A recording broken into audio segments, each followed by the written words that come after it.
नमस्कार. श्री स्वामी समर्थ. मी अयाचित पदयात्रेत सहभाग झाली आहे 2025च्या. ह्या पदयात्रेमध्ये मला भरपूर अनुभव आले आहेत. त्या अनुभव मी तुमच्याशी शेअर करते. या पदयात्रेत मी माझ्या 9 वर्षाच्या मुलाला घेऊन आले आहे. यामध्ये मी 2 साड्या, 2 ब्लाऊज, 2 परकर, या व्यतिरिक्त जवळ एकही पैसा नाही ना मोबाईल. अशा वेळेस पदयात्रा कशी काय ह्याबद्दल मला काहीच माहिती नव्हते. तरीही मी माझ्या 9 वर्षाच्या मुलाला इथे मी घेऊन आले.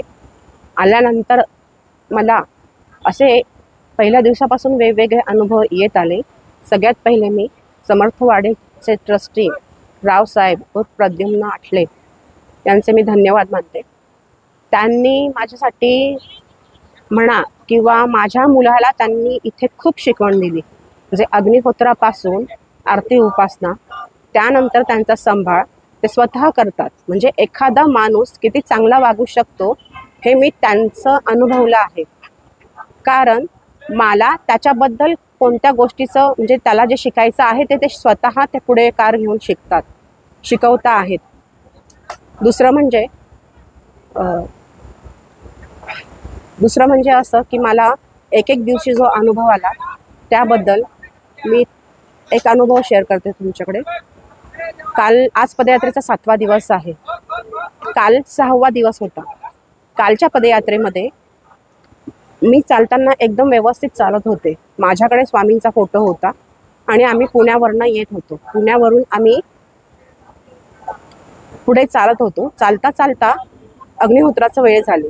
अग्निहोत्राची वेळ झाल्यानंतर माझ्याकडचा स्वामींचा फोटो घेतला आणि मी एकदम रिव्हर्स झाली. म्हणजे एकदम मागे खेचल्या गेली. माहिती नाही असं का झालं ते.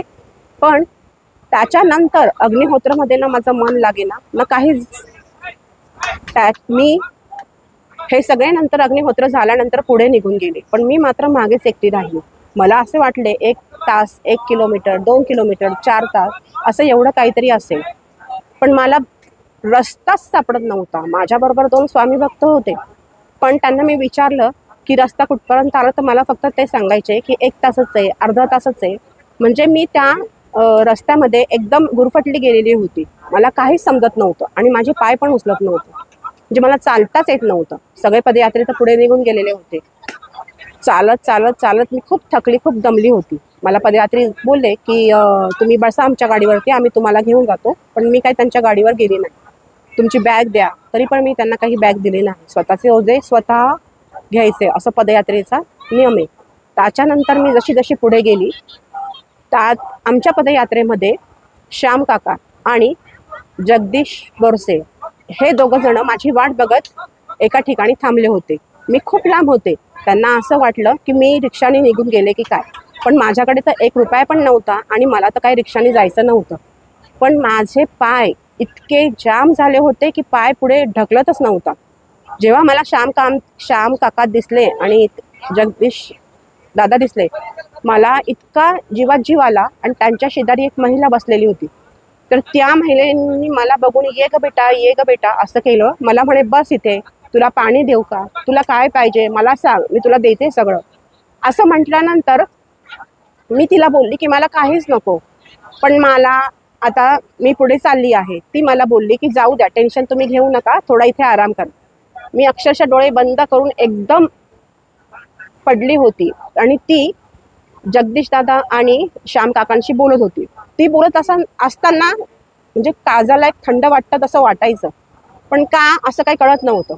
बराच वेळा ती बोलत होती स्वामींबद्दल. जेव्हा तिने पदयात्रा ती पाहिली आणि ती बोलली पण की मी घरात होते, पदयात्रा इथून चालली आहे, तर मी जोरजोरात पळत बाहेर आली. बघते तर स्वामींची पालखी. ती मला बोलली की मी स्वामी समर्थांचं खूप करते.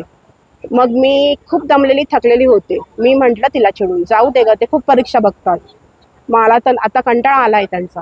ती बोलली की असं बोलू नको बेट, सगळं व्यवस्थित होईल.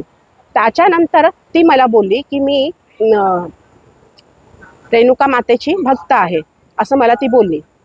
मग ती बोलल्यानंतर तिने माझा हात धरला. हात धरल्यानंतर मी तिच्याकडे पाहिलं तर तिला मी एकच बोलली की रेणुका माता तर माझी कुलदेवी आहे, कुलस्वामिनी आहे.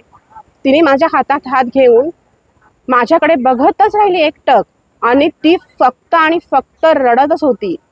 ती मला म्हणत होती की मीच तुझी रेणुका आहे. काल साक्षात मला रेणुकाईचं दर्शन दिलं.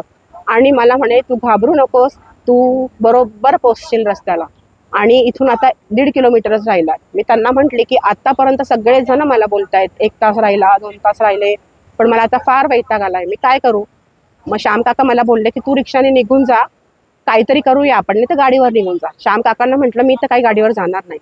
आणि त्या महिलेनी इतकी जोरात मला मिठी मारली की काय सांगू. जेव्हा आई एखाद्या बालकाला जवळ कशी घेते ते फिलिंग निर्माण झालं माझ्यामध्ये. म्हणजे ती फक्त रडतच होती माझ्याकडे बघून. त्यावेळेस मला असं वाटलं की ही रेणुका आई माझी, मला साक्षात दर्शन दिलं तिने. म्हणजे काय बोलावं. मला म्हणे इथून नामस्मरण करत जा, सगळ्यात पहिले नामस्मरण फार गरजेचं आहे, तू नामस्मरण करत जा, तू बरोबर पोचशील. माझ्याबरोबर श्याम काका होते. मी इतकी थकली होती की माझा पाय पण पुढे उचलत नव्हता. श्याम काकांनी माझा हात धरला, चल बेटा मी तुला घेऊन जातो. ते पण हळूहळू आले. शेवटी मी श्याम काकांना म्हटलं काका तुम्ही गाडीवर जाता का. काका म्हणे नाही तू एकटीच राहशील, मी तर काही जाणार नाही. आमच्याबरोबर एक महिला पण होती. मग जगदीश दादा त्यांना घेऊन पुढे गेले. ते पुढे गेल्यानंतर आम्ही हळूहळू मागून चालत होतो आणि 1-1.5 किलोमीटरमध्ये खरंच अक्षरशः जिथे आमची राहण्याची सोय होती तिथे आलो. तिथे आल्यानंतर मी इतकी रिलॅक्स झाले की काय. पण मी ज्या वेळेस त्या महिलेच्या गळ्यात रडली किंवा ती माझ्याबरोबर रडली, तिला मी एकच बोलली. ती मला बोलत होती की तुला काय हवं सांग मला. मी म्हटलं माझी पदयात्रा पूर्ण होईल ना. ती म्हणे हो तुझी पदयात्रा तर नक्कीच पूर्ण होईल.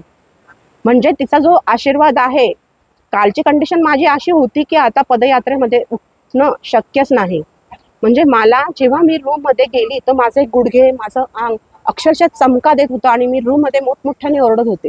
काय करावं काहीच कळे नाही. म्हणजे आमच्या महिला सगळ्या आहेत लेडीज, पाटील काकू, राजेश्वरी, अनुजा, त्याच्यानंतर रेणुका, प्रणाली यांनी मला असं केलं काय करायचं काय नाही लाव. सगळ्यांनी मला आतमध्ये धरून नेल्यानंतर पाटील काकूंनी मला आधी विचारलं की तू जेवतेस का. मी त्यांना म्हटलं की मला तर काही जेवणाची इच्छा नाही.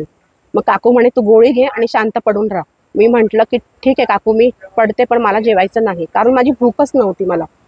पण काय माहिती स्वामींची लीला ती सगळी. ह्या मुलींनी माझ्यासाठी खूप आग्रह केला, आम्ही तुम्हाला खाऊ घालतो, तुम्ही काही काळजी करू नका. प्रणालीने माझे पाय चेपवून दिले. त्याच्यानंतर राजेश्वरीने मला जेवू घातलं. ती जेव्हा मला जेवू घालत होती मला एका लेकीचं फिलिंग जाणवलं. अनुजा पण येऊन माझी खूप काळजी घेत होती.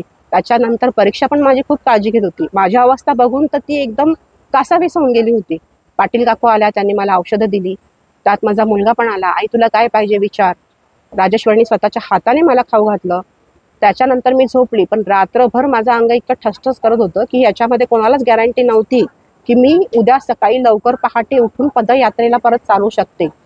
पाटील काकू माझ्याकडे किती वेळा आल्या की का ग तू उद्या परत पदयात्रेला येशील ना, उद्या पदयात्रेला येशील ना, का तुझ्याकडनं नाही होणार. मी त्यांना एकच वाक्य बोलली की माझी रेणुकाई मला भेटलेली आहे आणि तिने मला आशीर्वाद दिला आहे की तुझी पदयात्रा नक्कीच पूर्ण होणार. त्या तिच्या आशीर्वादाने आणि तिला बरोबर घेऊन आणि स्वामी सखा उर्फ सुमंताश्रमजी महाराज त्यांना बरोबर घेऊन मी ही पदयात्रा पूर्ण करत आहे. म्हणजे कसा आणि त्याच्यानंतर रावसाहेबांचं सांगायचं तर की ते म्हणजे बऱ्याच जणांना असं मी ऐकलं होतं की ते फार स्ट्रिक आहे किंवा त्यांना असं काही आवडत नाही, तसं काही आवडत नाही.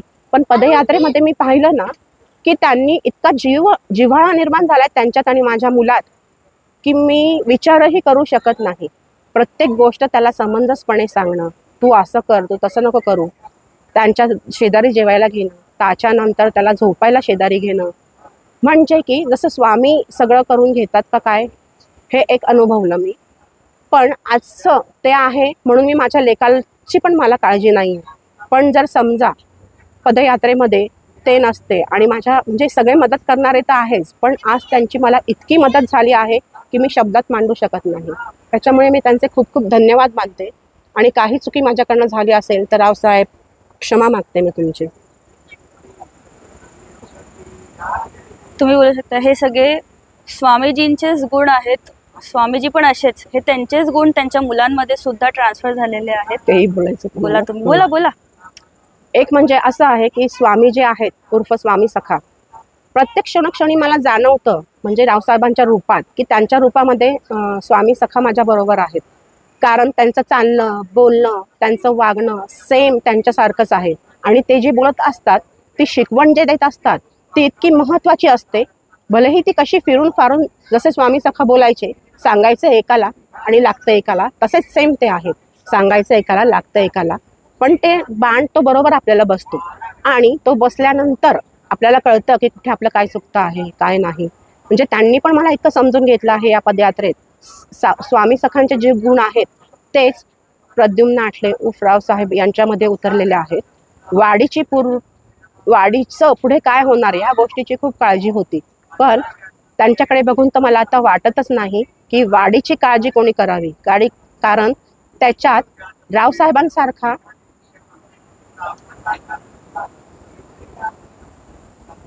समजूतदार माणूस मला जे अनुभव आले आहे. आपण म्हणतो की चांगला विचार केला की समोरचा व्यक्ती पण चांगलाच विचार करतो.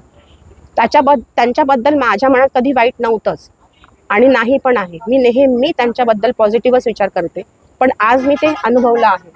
सेम टू सेम त्यांचे गुण आणि त्यांची राहणी हे स्वामी सखांसारखीच आहे. आज ते स्वामी सखांनी 12 वर्ष पदयात्रा सुरू केली होती. त्यांचे 12 वर्ष झाल्यानंतर त्यांनी हे स्वतः आपल्या हातात घेतले. आज ही पदयात्रा आपली 10वी आहे. याच्यानंतर पुढची 11वी, त्याच्यानंतर पुढची 12वी.